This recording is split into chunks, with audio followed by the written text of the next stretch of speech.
Today we're going to restore this American Flyer boxcar number 633. Let's see if we can get it to go from this to this.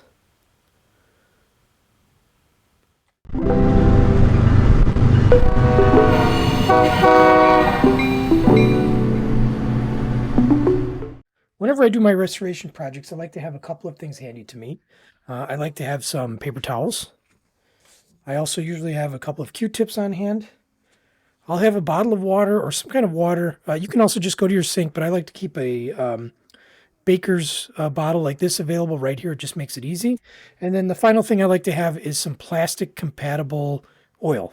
Here I'm using a product that's works both with oil and metal, and it won't corrode your parts. So let's get a close-up look at the train we're going to be restoring today. This is a Baltimore and Ohio 633 by American Flyer. It's a little dusty. It's seen some better wear. And all we're going to do here is we're going to focus on cleaning up the top. It's got a lot of dust up there, cleaning up the sides. The trucks are a bit of a mess. Might be hard to see that, but they're a little dirty. We'll get that cleaned up, and we'll see how this looks. All right, so the first part of the project, I can see that the top is just awfully dusty. So what I generally do is just take a little bit of water. I'll start with a basic wipe down. I'm going to take a sheet of paper towel here. I'll fold this up a little bit into a square, just make myself a little pad, and I'm just going to apply a little water on here. And I'm going to use that, and I'm just going to wipe off the top. Okay, we're just at this point, we're just trying to get the big, the majority of the dust. We're trying to get the big stuff off. So we're going to get all that big debris. We'll go back and do the fine details in a second. It's coming off real nice here. Now you'll notice when you do this first level of cleaning, it's pretty hard to get into all of the nooks and crannies. We'll go back and address that in a second. Off of these, a lot of times when you acquire these models at a train show or from a railroad club, they've been sitting in a box somewhere and they show their age, right?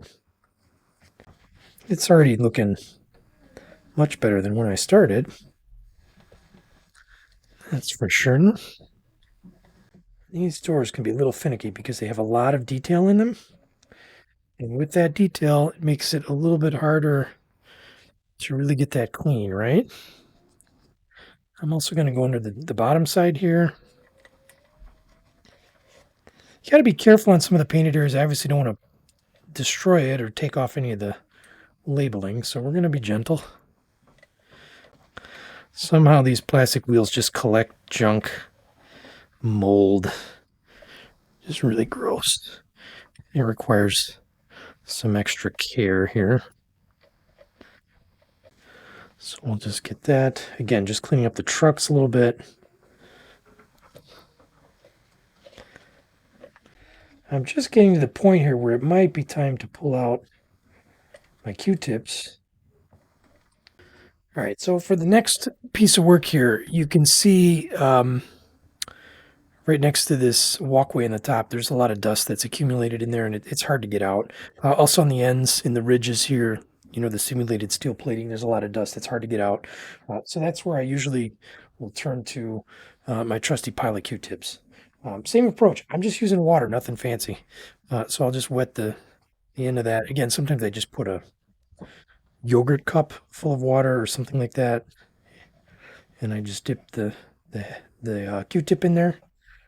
I have some either smaller tools that I may pull out here in a second. I don't know if you can tell, but it's already looking much, much better. It really does look phenomenal. Look at how gross that is. That's 60 years of dirt on there. The couplings, these older plastic couplings always tend to get kind of stained white. I don't know why that is, but they always need a good cleaning too. I want to be careful around those decals and printed areas. I don't want to push too hard and rub anything off. So I'm going to avoid those, or when I do tackle them, it's going to be very, very light pressure. Do not want to do any damage there. I did peek inside the car, and it's pretty gross in there too. So I'm also going to try to stick a Q-tip inside a little bit and clean up the floor. On occasion, it's nice to have just a little cup filled with water there. Um, so in this case, I just put a little bit of water in my yogurt cup so I can dip my Q-tips in there. I wanted to have a little bit more on hand because it's just the inside here is pretty dirty. I just thought it'd be easy to be able to dip that in there. Now these are, unfortunately, this is riveted in, so I don't think it's very easy to get the boxcar apart. I can see some areas in the top where there's still a little bit of excess dirt in here. Sometimes I keep these little tiny brushes on hand for painting details. I'm wondering if that will. Oh yeah, look at that. Ugh. Ugh, I don't know if you guys can see that, but this is what the doctor ordered. Boy, that's getting the junk right out of there. So in this case, this tiny, tiny brush, which is now covered in dirt, is working really well to pick the dust out of these corners, these really tight corners here.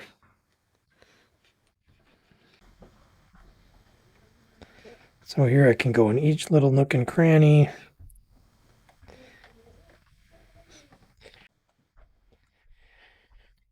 Details, details, details. It's all about the details. The more time you spend on these details, the better it looks. All right, so we're just going back inside. I see some gunk in here. I'm trying to get out a little bit better than I did before. So I'll do this one. I did the other truck, timed it this one here. Try to do the whole truck at once. Just cleaning away. Sometimes you got to go back over areas 2 or 3 times because once you get it wet, it's hard to see what's cleaned. So you'll clean a part and then you look at it after it dries and you're like, that's not as clean as I want. And you go back. Kind of a weird yellow dust here. I don't know what this is.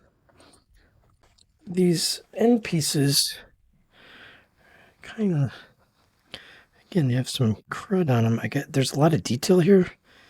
It's a little bit harder to get out. So I'm going to use this tiny brush and kind of attack this piece by piece. Sometimes too, if you just, get it wet and let it sit for a minute or two and then come back, that'll loosen up some of that stuff. I don't like to use any harsh chemicals on this because you never know what's going to happen with these old plastics. So I try to just use water if I can. Ton better. All right.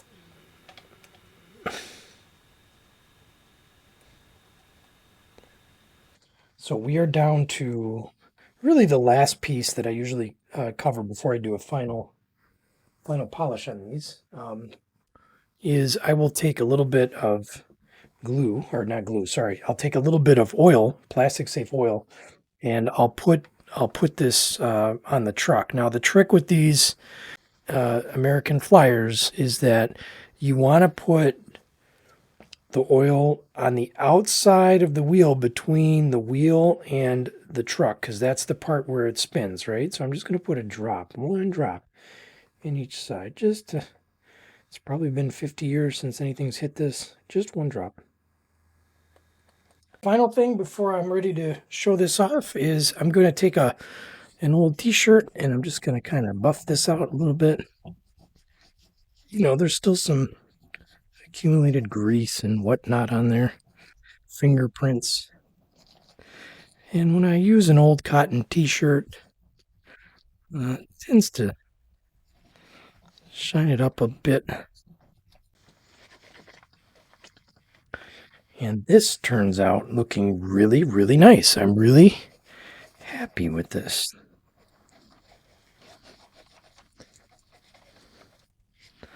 I don't know if you can see how nice this looks on your screen, but to my eyes, this is a whole new car.